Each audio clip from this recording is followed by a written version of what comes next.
Гейминг индустријата или индустријата за видеоигри се почесто е актуелна тема со силен развоен потенцијал.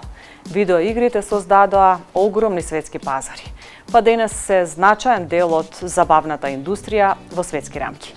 Денес за ова ќе зборуваме во приказна. Гейминг секторот целосно го искористил пристапот и модернизацијата во имплементирањето на игрите на паметните уреди како телефоните и таблетите.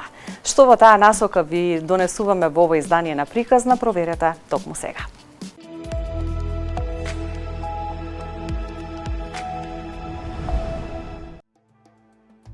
Гейминг индустријата континуирано бележи прогрес и секојдневно отвара нови хоризонти за забава. Во светот ги надмина и филмската и музичката индустрија заедно.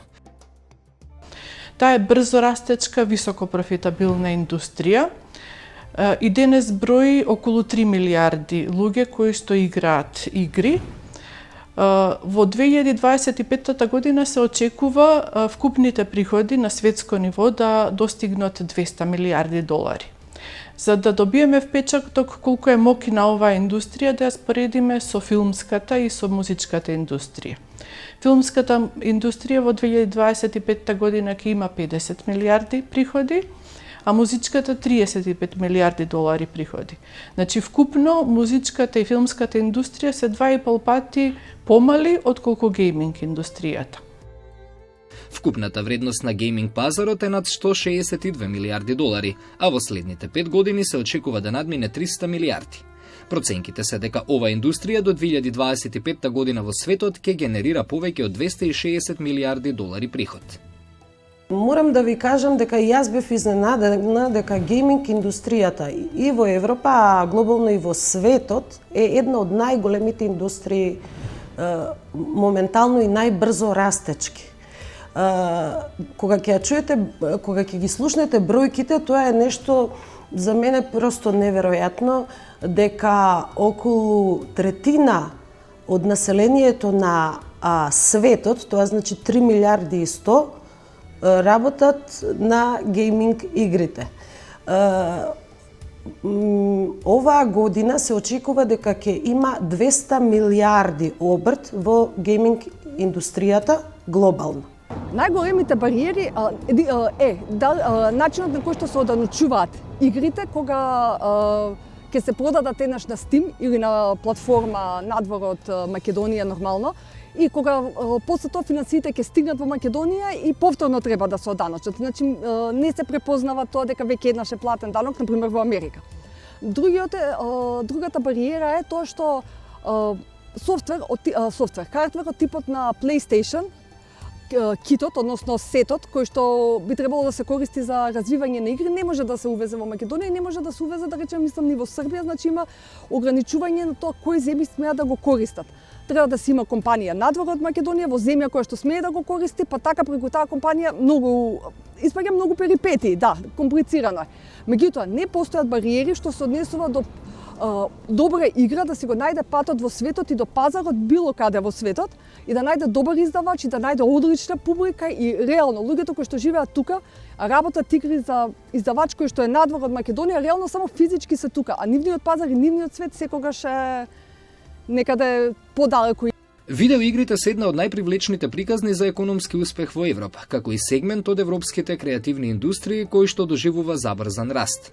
Европската индустрија на видеоигри вреди 23,3 милиарди евра според Европската индустрија на видеоигри ESFA. Во Европа има над 4600 гейминг студија. Според извештајот на Европската федерација на развивачи на видеоигри, најмногу издавачи има во Велика Британија, додека вкупниот број во Европа е 170. Европската гейминг индустрија вработува околу 98.000 професионалци од различни профили, во кои предничат Полска, Франција и Германија. Шпанија важи за една од најатрактивните земји за развивање на видеоигри, а просечната месечна плата е околу 2000 евра, бројка што е тројно зголемена во САД. Јас мислам дека Македонија не заостанува зад светското ниво на колку жени се вклучени во оваа индустрија, а бројките кажуваат нешто многу интересно. 45% се жени во оваа индустрија. Да кажем во Соединетите Американски држави такви се бројките. Дори за некои игри повеќе има и жени од мажи, така да сега и тие кои што ги програмираат тие значи игри секогаш гледаат да не ги заостават интересот и на жените. И уште еден интересен податок кој што е вака од ова светскиве истражување е тоа дека знаете, старосната граница, сите мислиме дека таа е нели од 12 години па до кај 25-6. Старосната граница на светско ниво ќе се изненадите. Таа е од 30 до 45 години. Тоа е average, она што викаат. Во Србија во гейминг индустријата се вработени околу 3000 лица во 130 компании. Србија се наоѓа на првото место по процентот на вработени жени во овој сектор, дури 30%, додека европскиот просек е 22% вработени жени во овој сектор. Во Србија ги имаат Nordeus, ги имаат EA, ги имаат Ubisoft. Иако не беа толку јаки ни они. Значи, многу интересно дека свеста за гейминг во околните земји околу нас е многу помала, беше помала отколку во Македонија. ГГ кога го почнавме пред 9 години подкастот, нема поим, ниту постоеше било каков изглед дека ќе се направи некој таков медиум силен за работени. Кога го почнавме ние Global Game Jam со Магда пред 10 години и неколку години поред бевме меѓу топ 5 држави по направени игри по глава на жител, што е огромен успех. Никој од околниве држави немаше таков тип на разбирање. Но за разлика од тоа што кај нив го сватија многу брзо институциите, многу брзо се накренаа. Сега во Магда, например, во Македонија 10 години, SGA во Србија, Serbian Game Association е 4 години или 3 години. А они веќе имаат сериозно тело заради тоа што имаат многу студија кои што го финансираат и им се исплати тој сектор. Кога се случи рецесијата во Грција, голем дел од студијата кои што имаат таму представништа се преселија во Бугарија и во Србија, така да тоа дополнително ги крена тие две држави. Развојот на видеоигрите е тимски спорт и освен луѓе кои што имаат техничко образование, потребни се професионалци од повеќе области. И во универзитетите, врвните универзитети на светот, како на пример на филмските академии, музичките академии, веќе постојат насоки кои што се специјализирани за компонирање на музика, за видеоигри, за развој на приказни и на видеоигри и така натаму, кои што се пак најбарани, меѓу најбараните и најпосетените од студентите и во овие уметнички академии. Во Европа огромен број научни институции нудат образование со кои може да се развијат вештини за развивање на видеоигри. Па така во Франција 130 институции нудат образување на професионалци за развивање на видеоигри, Германија 113, во Финска 39. Едукацијата и кај нас и во светот се уште не е толку многу поврзана со крајниот резултат, односно со развивањето на игри. Луѓето кои што развиваат игри, овдека зборуваме најмногу за програмерите. Тие пред се треба да знаат работи кои што се учат вообичаено на факултетите како финки, например. Или другите факултети кои што се за информатички студии. Така што тие луѓе кои го имаат тоа знаење, например C++, C++, C#, многу е лесно тоа знаење да го насочат и да го употребат на енџините, односно тоа би било апликациите, програмите кои што се користат за развивање на игри. Сега, го земеме тоа така, всушност би значило дека секој факултет за IT вади реално кадри. Тука веќе зависи од личната желба дали сакаат да се насочат кон игри. И тука доаѓа моментот зошто недостига кадар. Според податоците на Статиста се очекува бројот на корисници во сегментот за видеоигри да изнесува 0,7 милиони корисници до 2026 година, односно пенетрацијата на корисниците се очекува да достигне 32,3% до 2026 година.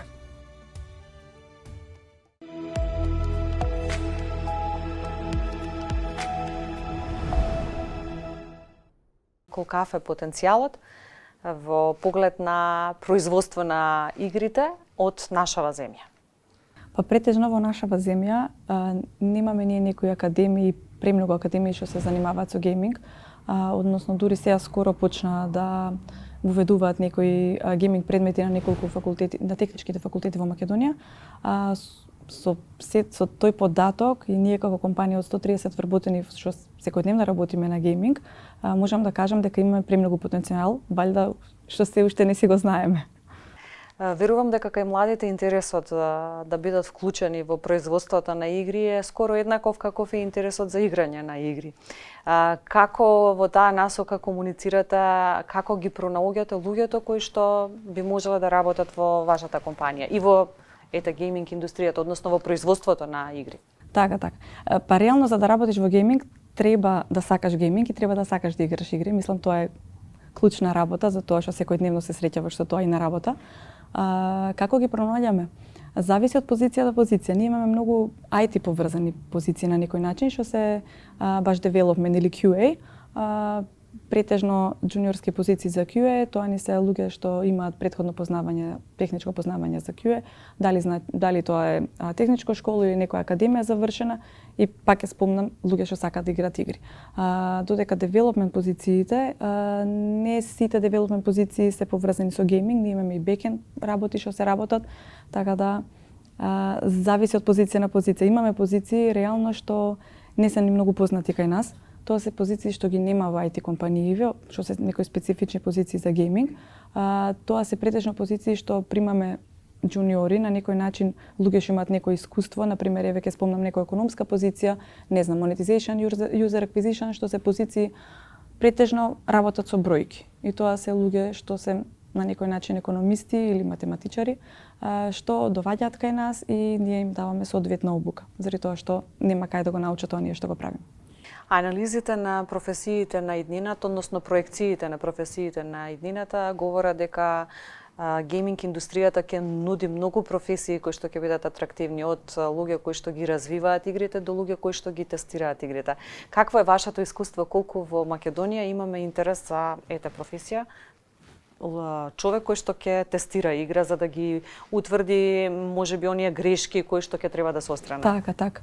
Има интерес, морам да кажам дека има интерес заради тоа што е многу привлечно. Самото тоа што нели доаѓате на работа и играте игри, што не е баш буквално така, али е привлечно посебно за джуниори. Посебно за луѓе што немаат претходно искуство и кога ќе се спомне гейминг, баш буквално се мисли дека доаѓаш на работа и играш игри. Но пак ќе кажам, кај нас многу малку се знае за гейминг индустријата. Дури воопшто не знам николку публиката го знае податокот дека гейминг индустријата е многу голема, е многу поголема од филмската и музичката индустрија, да. Па мобилната индустрија е па најголема гейминг индустрија, што е многу поголема од конзоли и компјутерски игри. Така да од гейминг индустријата, мобилната индустрија е нешто што не води напред и е што посебен подем. Во светот постојат многу земји кои што Америка е сериозен пазар. На европско тло Германија, Франција, Шпанија се многу сериозни во поглед на произведувањето на видеоигрите и во таа насока нивното образование е многу прилагодено на тоа, односно имаат бројни научни институции, факултетско образование кое што им помага да ги развијат своите вештини. Кај нас во регионот се обидуваат Грција, Србија, Хрватска да го направат тоа. Како е во Македонија, како се сноѓате вие? Веќе споменавте дека во формалниот дел на образованието е скоро да го нема, а во неформалниот дел колкав е интересот на неформалното образование за да се вклучи во производството на луѓе кои што ќе имаат вештини? Така. Па реално и ние самите се дообучуваме од нашите професионалци, односно од нашите колеги што се од други локации, што имале можност да учат на некое формално образование. И исто така користиме и многу нормално курсеви видео, се што ќе најдеме што е на интернет. И секој кај нас во Македонија, ако живее во Македонија, секој само така може да се дообразува за нешто повеќе за гейминг индустријата. Вашата канцеларија, ќе наречам така, во поглед на вашата мрежа ширум светот е најбројна. Така. Како стигнавме до таа бројка? Дали во Македонија има поголем потенцијал од другиот дел на канцелариите ширум светот? Така, па ние имаме канцеларија на неколку локации. Нашето седиште во Израел, каде што таму се околу 100 колеги, ние тука сме 130, најбројна канцеларија на Crazy Labs. Имаме потенцијал, да, за чудо ја така спомнав на почеток, дека немаме формално образование, али сите се дообразуваме и многу придонесуваме и сакаме да учиме, така да мислам дека доколку имаме можност некое формално образование да имаме во Македонија, мислам дека потенцијалот би бил многу поголем и ние би се проширеле може дупло. Како изгледа да се подготвуваат видеоигрите? Како ги пласирате на пазарот? Како дознаваат? На кој начин комуницирате со оние кои што се потенцијални конзумери? Да, така. Па вака, за една игра да излезе на пазар, тоа е поширок процес и подолг процес. Прво мора да се следат сите трендови, значи маркетинг од страна на маркетинг, па дали таа игра има маркетабилити, односно ќе може да се продаде и да се пробие на пазарот. Потоа се прави некој прототип, односно некоја игра што е малце пократка, се анализираат податоците, нормално дали се игра, колку се игра, дали интересна и така натака. И дури потоа се вложува малку повеќе и се прават, не знам, зависи од играта, дали повеќе левели, дали некој надоградување. Нашите игри сите се бесплатни. Може юзерите да ги спуштаат од iOS и од Google Store. Дали се достапни за мобилни телефони, само за десктоп? Само за мобилни телефони, само од iOS и од Google. Ние правиме само мобилни игри.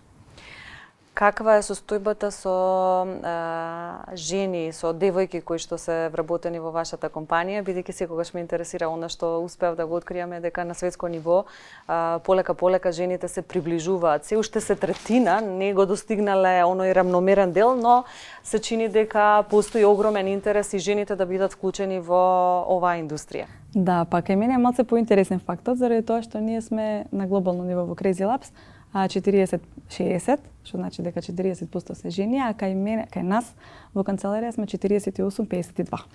Што е скоро еднакво. Да. Какви се условите за работа? Дали жените имаат рамноправен статус со мажите? Буквално исто се. Мислам, одлично. Дури и повеќе. Одлично. Она што го забележав е дека вашата индустрија се уште на некој начин не е прецизирана во Македонија во поглед на пласирањето на податоци, за да се направи некоја анализа. Се уште сте како дел од IT секторот, а сте нешто различно. Дали се прават напори да се направи нешто во тој поглед?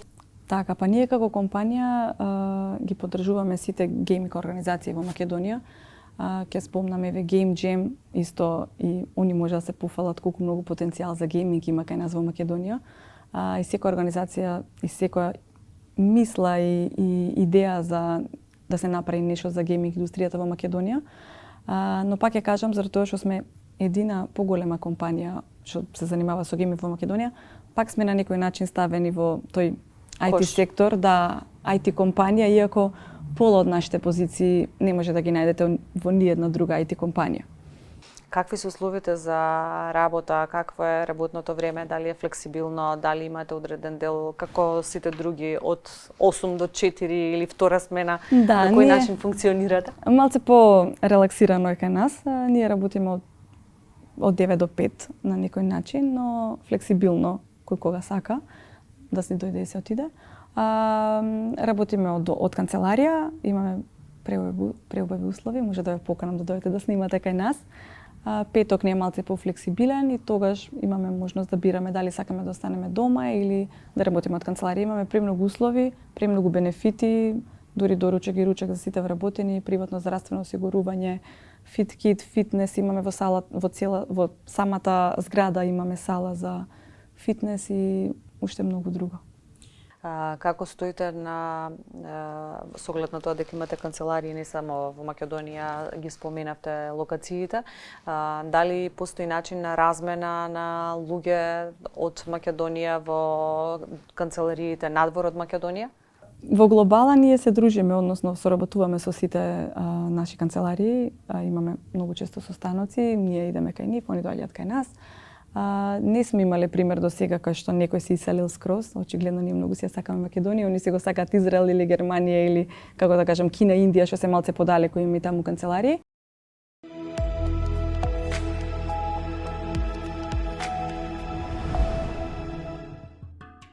Во Македонија е изработен првиот извештај на Британскиот совет за мапирање на индустријата за развој на игри во земјава. Проектот е реализиран од страна на истражувачкиот тим на Институтот за социолошки и политички правни истражувања при УКИМ Скопје. Станува збор за прво мапирање на индустрија која спаѓа во сферата на креативните индустрии од ваков вид и во чии рамки е применета сеопфатна методологија согласно препораките на Британскиот совет за лоцирање на креативните индустрии во Македонија. Како резултат на истражувањето, беа генерирани значајни сознанија од кои што произлегоа релевантни заклучоци и препораки, како за чинителите во оваа индустрија, така и за креаторите на националните политики, со цел поддршка и унапредување на индустријата за развој на игри.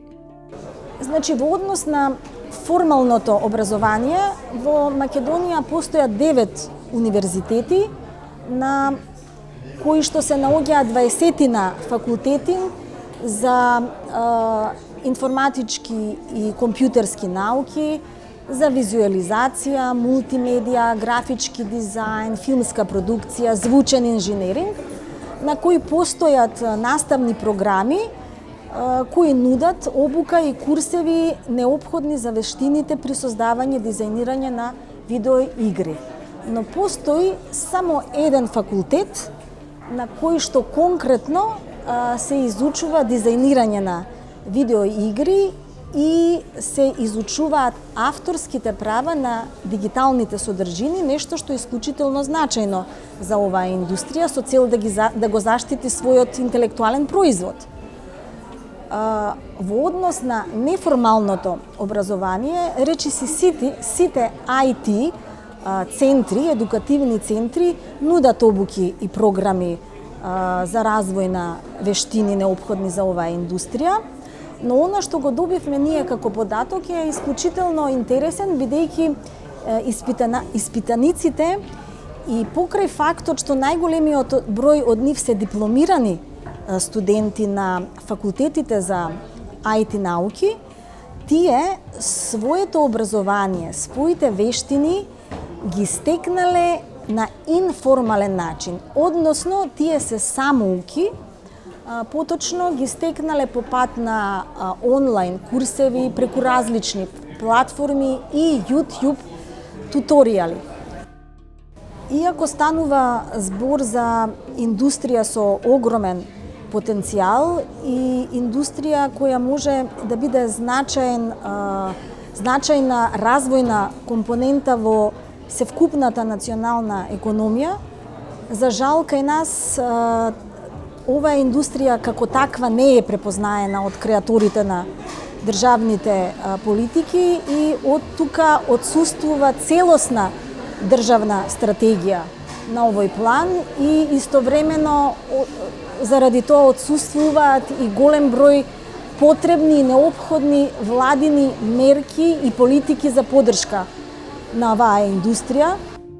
Како најголем правен проблем би можело да се издвои ризикот од двојното оданачување, бидејќи Македонија на овој план нема подпишано договор за двојно оданачување со Соединетите Американски држави и веројатно регулативата во однос на регулирање на даноците, значи даночни политики во смисла на улеснување на данокот, даночни стимулации, понатаму креаторите, дизајнерите на видеоигрите и компаниите во оваа индустрија како голем правен проблем го посочуваат комплицираното вработување, односно комплицираните процедури за вработување на странските нерезиденти во Македонија, бидејќи често пати се соочуваат на недоволен кадар, домашен кадар, па од тука мора да ангажираат и странски кадар и при тоа тие се соочуваат со многу комплицирани правни процедури. Како примарна бариера, чинителите во оваа индустрија ги посочуваат финансиите, бидејќи станува збор за индустрија во која е потребна голема финансиска инвестиција во однос на опремата, кадарот, обуката на тој кадар, заради што нашите компании за развој на игри не можат да бидат конкурентни на глобалниот пазар, Значи, следниот проблем е пристапот до глобалниот пазар. Уште еден проблем е пристапот и контактите со странските и домашните инвеститори, потоа стекнувањето на вештини неопходни за создавање, за дизајнирање на игри и уште една бариера која самите дизајнери, самите компании би можеле да ја отстранат, која не е наметната отстрана, е нивното нечленување во домашни и странски професионални и меѓународни асоциации и здруженија. Иако гейминг индустријата во Македонија се уште е млада, постои голема заедница на луѓе кои што се заинтересирани за развој на дигиталните игри. Што во таа насока ви носиме во истражувањето кое што го направивме.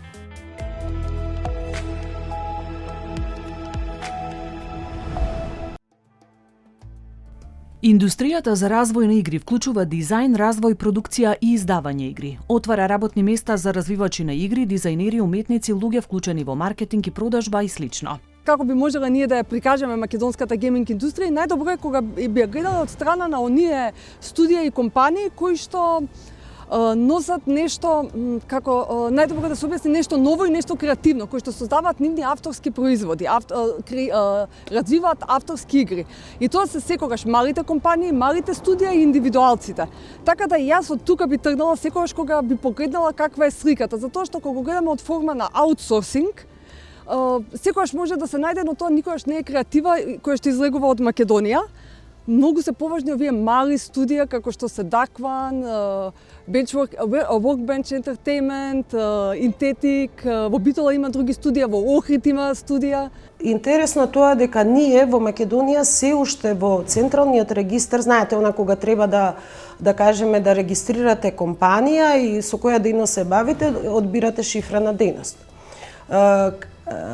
Кај гейминг индустријата се уште ние немаме поставено шифрена дејност.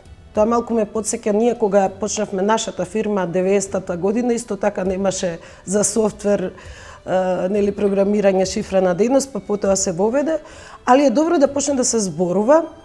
И сега сите компании, значи тоа се млади компании со млади луѓе, инженери, уметници, филмски режисери, музичари, тие се значи претопени во шифрите на дејност на нивните дејности. Бидејќи во гейминг индустријата еден од поважните фактори се значи програмерите, значи инженерите, девелопери. Така да сите тие спаѓаат во категоријата на IT шифрена дејност. Во Македонија оваа гранка нема некој посебен статус. Се вклучува во IT, иако заради подемот кој го има глобално, неопходно е да се третира индивидуално, а воедно и да се поттикне нејзиниот развој. Крајниот производ е софтвер. Ако ги гледаме дигиталните игри, меѓутоа ако ги гледаме како развивање на игри, игрите сами по себе може да бидат дигитални и може да бидат друштвени игри, има најразлични видови, но ако ги гледаме дигиталните игри, крајниот производ е софтвер и предпоставувам заради тоа ги ставаат во IT. Иначе се збир од многу различни сфери и тоа е всушност спој на IT со голем дел од креативните, ако не и со сите креативни индустрии, че таму има од глума до режија, до музика, до сценарио, така да реално, но крајниот производ е софтвер и верувам дека тоа ги води кон IT. Во Македонија нема, односно освен еве ако ги земеме Taptail, односно сега се Crazy Labs, како поголема компанија. Ако ги земеме Napnog, например, или Indium Play, кој што се исто така малце поголема компанија, немаме голема компанија да има представништво. Ги немаме Ubisoft, ги немаме Activision, ги немаме EA, немаме ништо од тоа. И едноставно нема кој да го бустира тој сектор за развивање на игри. Индустријата за информатичка и комуникацијска технологија е најбрзо растечки сектор во македонската економија и игра важна улога како снабдувач на работни места и создавач на извоз. Кај нас, за жал, е повторно она јајцето и кокошката, ако државата не брцне прст во ова гранка, многу тешко ќе се ќе се накрени заради тоа што нема доволно компании кои што може да го одржуваат тоа, се бројат на прсти. Како што кажав, тие две, тука се не знам ако ги ставиме стартапот Furious Avocado кој што направија мега гига тера хит Tie-Dye кој што се продаде од над 200, се даунлоудира над 200 милиони даунлоуди, кој што прави многу средства. Нема кој да ја поддржува, условно кажано, асоциацијата која што би се бавела со оваа работа. Македонските студија за развој на игри имаат тешкоти да најдат, привлечат, регрутираат и изберат искусни, квалификувани и вешти кандидати за вработување, односно работен ангажман во земјата. Кадар не достига заради две нешта. Прво, постојат попрофитабилни сфери на IT индустријата, каде што програмерите се насочуваат, затоа што дизајнери, луѓе за нарација, до некаде луѓе за музика може малку полесно да се најдат. За музика мислам дека не се наоѓаат толку лесно, но нарација и дизајнери се наоѓаат. Програмерите се дефинитивно проблем. Тие ќе отидат кон банкарски софтвер, кон софтвер во медицината и уште повеќе. Ќе работат во странство. Во странство можеби да работат да развиваат игри, можеби да работат нешто сосема друго. А некогаш додека студирале имале желба да развиваат игри. Со години трубам на сите можни институции кога има било в контакт дека програмирањето треба да се воведе од основна школа, заради тоа што тоа е на ниво на if then else. Тоа е чиста логика. Не правиме муабет за тешки математики. Значи треба логички да сватат децата како функционираат машините, како функционира микробрановата. Микробрановата функционира кога стаиш и викаш оди од тројка, додека не стигне на нула, не ја гаси. Тоа е кога таква логика ќе се створи кај децата, многу полесно ќе им биде после тоа да работат и на компјутери, но и на друго ниво. За средно веќе да не зборам. Значи тоа е сулудо што немаат сите школи треба да имаат час по програмирање, 2 часа неделно програмирање, сметачки машини, програмски јазици, како и да се вика, не е важно. Не постои посебна правна регулатива, а би требало да постои и да биде најверојатно поврзана повторно со софтвер. И би требало да биде поврзана со авторски права, односно начинот на кој што би се заштитиле игрите. Меѓутоа, за тоа што не е формирана посебно за игри, мислам дека авторските права и целокупната работа оди под другите регулативи, односно се распрснува низ другите. Во однос на формалното образование, во Македонија има 9 универзитети со околу 20 факултети, каде студентите може да студираат информатички и компјутерски науки, визуализација, мултимедија, анимација, дигитален дизајн, графички инженеринг, звучен и филмска продукција. Сепак, само еден од факултетите има студиска програма за дигитален дизајн. Многу е комплицирано и тешко да се влезе во оваа индустрија, како да кажам, самостојно. Овдека, иако може Македонија многу да добие на таа индустрија, бидејќи знаете дека нашите IT инженери се најверојатно талентирани и се на ниво на инженерите во светот, сепак, за да се почне да се работи на таа индустрија, потребно е многу голема инвестиција, бидејќи ви требаат големи компјутери, ви требаат специфично знаење, кое што морам да кажам дека од 9 универзитети во Македонија кои што имаат информатичка определба, само еден се занимава со ова проблематика. Затоа е потребно, мислам дека сите универзитети кои што имаат информатички смер, да воведат нешто и да помогнат за овие млади луѓе да може и да се образуваат на почеток на тоа што сакаат да го работат. Гейминг индустријата е многу конкурентна и бара разновиден сет на вештини, а овие вештини најдобро може да се стекнат преку формално образование, односно на универзитетите. Секако, професионалците кои што работат во гейминг индустријата мора да имаат технички вештини. Ова индустрија бара длабоко разбирање на компјутерските науки, на програмирањето, дизајнот на игри и ова секако најдобро се учи на факултет. Потоа потребна е креативност и тоа се учи и се работи на креативност не само на техничките факултети, уште повеќе на уметничките факултети, кои што исто така имаат свој удел во развојот на видеоигри. Се учи тимска работа, бизнис вештини, вмрежување и на факултетите се стекнува навика за доживотно учење и усовршување. кога дипломираните студенти на финки ќе завршат факултет, тие се свесни дека допрва почнува нивното учење, исто како и сите професионалци во 21. век. Лекари, архитекти, инженери, факултетот е само почеток. Ги чека долг пат на доживотно учење и стручно усовршување. Се додека ние сите сегменти од гейм девелопментот, значи наратив, тоа е писатели и драматурзи, гейм дизајнер, тоа е режисер практично, продуценти, тоа е гейм продюсер, го имаме музика, саунд дизајн, имаме цртање, 3D моделирање, 2D артисти, тоа се професии кои што се раштркани по различни факултети, кои што доколку ги ставиме на едно место во ист момент, ќе направат академија за гейм дизајн. Во нашава земја полека во неформалното образование се вклучува понудата за стекнување професионални вештини и знаење за потребите на развивање видеоигри. Моментално во СМС Едукација се нудат две програми. Првата програма е за деца, односно со самите Unity курсеви почнуваме на 12 годишна возраст.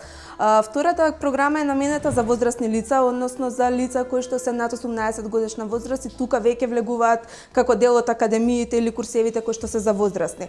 Во однос на Unity се нудат Unity 2D и Unity 3D програми, каде што нели целосно се разработува една целосна програма за да можете да работите како game development во иднина како професија. Да ги пофалам, значи овие компании што се занимаваат со неформално образование, нели како што се сега да не ги набројувам од CMOS, Brainster, Civus.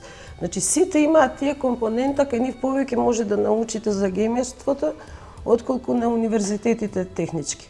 Потребни се нови наставни програми на универзитетите во областите како што се дизајн на игри и или развој на игри.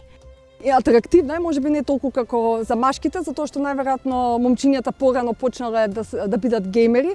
Меѓутоа има одлични девојки и секогаш во победничките тимови има девојки. Тоа е многу интересно. Интересно е што носат некои нови квалитети, нови начини на кои што изгледа играта и уште поинтересно е што најголем дел од нив, односно на прсти се бројат од едната рака тие што останале во Македонија, значи девојчињата редовно заминуваат и прават игри во странство. Иако оваа индустрија во земјава е се уште млада, постои голема заедница на луѓе кои се заинтересирани за развој на дигитални игри. Секако мислам дека треба да направиме еден напор ние како држава да ова го ставиме во рамките на државата. Државата треба да направи можеби свои центри кај што ќе се едуцираат.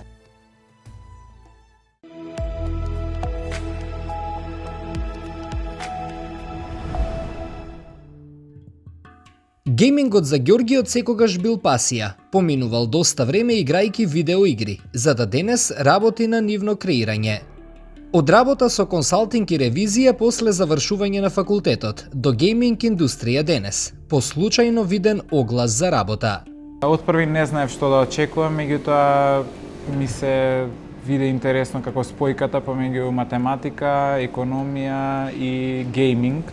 И се решив да аплицирам, успешно ги поминав тие чекори, тоа беше отприлика пред 5 години и најпрво им започнав како аналитичар на игри во рамките на компанијата.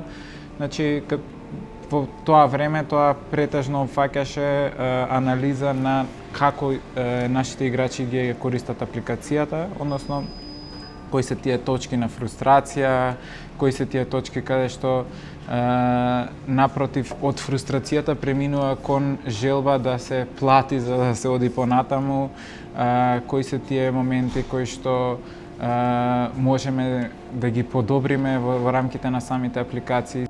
Со текот на времето, компанијата каде работи се насочила кон подлабоки и подолги игри, кои што побаруваат поголема концентрација за анализа. И во тој момент, всушност, јас ја добив привилегијата да бидам аналитичар на Super Stylist, која што во тоа време излегуваше на пазарот, тоа беше во ноември 2018 година. Се пронајдов многу во таа улога, каде што имав буквално цела недела фокусиран на еден продукт. Се поврзав многу со самиот продукт, со начинот на кој што играчите ја воспримаат и ја разбираат играта. кои се тие работи кои што можеме понатаму да ги надградуваме, како да ја развиваме играта, бидејќи на почетокот беше повеќе, да речеме, во некој тип на прототип фаза, каде што има, да речеме, базична содржина за само неколку дена, меѓутоа нема содржина за некој да ја игра со месеци.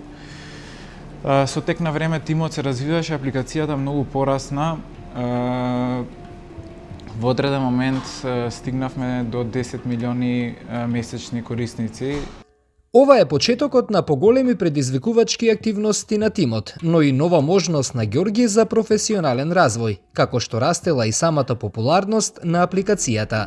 Во тие моменти јас си го превзелов раководењето со апликацијата, бидејќи беше препознаено од страна на нашиот менеджерски тим во Израел дека добро напредуваме, дека и покрај тоа што, да кажеме, до тој момент повеќето од такви водечки позиции беа, да кажеме, повеќе во Израел, не толку во Македонија, меѓутоа сепак компанијата препозна дека и тука може да најде свој партнер само, а не само работници, него и баш партнери во развојот на компанијата. Нема ништо попредизвикувачко во оваа работа, од тоа да знаете дека на луѓето им давате забава, додава Ѓорги.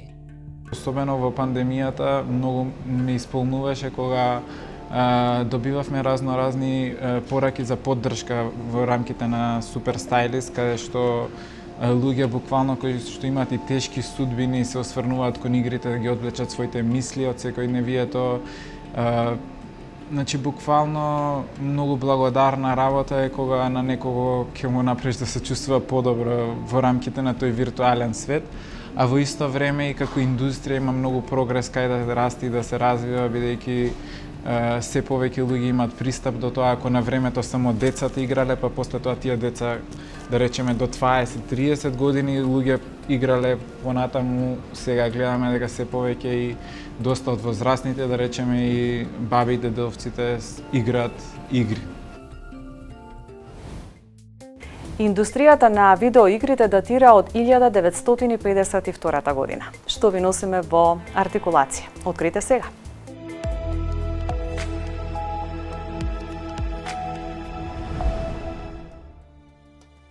Индустријата на видеоигри датира од 1952 година, кога еден професор на Универзитетот во Кембридж ја објавил првата дигитализирана верзија на X0 под наслов OXO. Македонија во 2021 првпат учествуваше на Game Jam Plus 2021-2022.